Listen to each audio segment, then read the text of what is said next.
সাংবাদিক সংস্থার পক্ষ থেকে সাংবাদিক সুরক্ষার আইন চাচ্ছে। সকল ধন্যবাদ। শ্রীপুর উপজেলা রিপোর্টার্স কর্তৃক আয়োজিত শ্রীপুর উপজেলা রিপোর্টার্স ক্লাব কর্তৃক আয়োজিত আজকের আমাদের শ্রীপুর উপজেলা চত্বর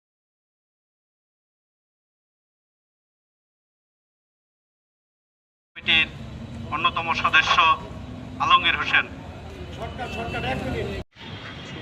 আমাদের দাবির জন্য কখনোই আমরা দাঁড়াই নাই। আমরা সব সময় চেয়েছি। আসসালামু আলাইকুম। শ্রদ্ধেয় প্রিয় সহযোদ্ধা সহকর্মী, সিনিয়র জুনিয়র যে যেখানে আছেন আমার সালাম নেবেন। আজকে আমাদের মাঝে উপস্থিত রয়েছেন সম্মানিত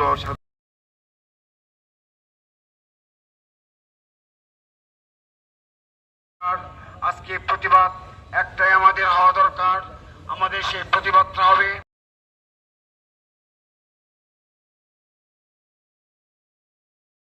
সহসভাপতি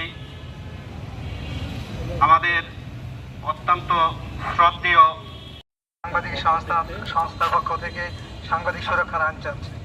সকল ধন্যবাদ।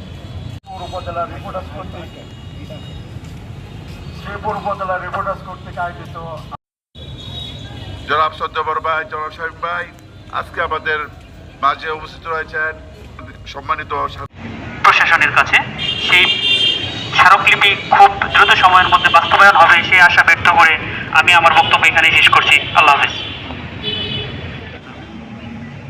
জোর দাবি জানাচ্ছি এই সাংবাদিক সুরক্ষা আইন যেন পাশ হয়। হামলা কিন্তু চলে আসছে, সেই হিসেবে আজকে সারা বাংলাদেশের সাংবাদিক ঐক্য হওয়া দরকার। সাংবাদিক সংস্থার পক্ষ থেকে সাংবাদিক সুরক্ষার আইন চাচ্ছে। সকল ধন্যবাদ। শ্রীপুর উপজেলা রিপোর্টার্স কর্তৃক আয়োজিত জোর দাবি জানাচ্ছি এই সাংবাদিক সুরক্ষা আইন যেন পাশ হয়। বিভিন্ন জায়গায় মামলা হামলায় শিকার হয়েছে এবং এমন অবস্থা হয়েছে যে পঙ্গুত্ব বরণ করেছে। সুরক্ষা আইন যেন সঠিকভাবে আমাদের প্রশাসনের কাছে জোর দাবি জানাচ্ছি, যেন আমাদের এই সুরক্ষা আইন যেন পাশ হয় এই আশাবাদ রেখে, সরকারের প্রতি শ্রদ্ধা সালাম রেখে আমরা সুরক্ষা আইন যেন হয় এই আশাবাদ রেখে সকলকে ধন্যবাদ দিয়ে আমি আমার সংক্ষিপ্ত আলোচনা শেষ করলাম। আল্লাহ হাফেজ। ওমা আলাইনা ইল্লাল বালাগ।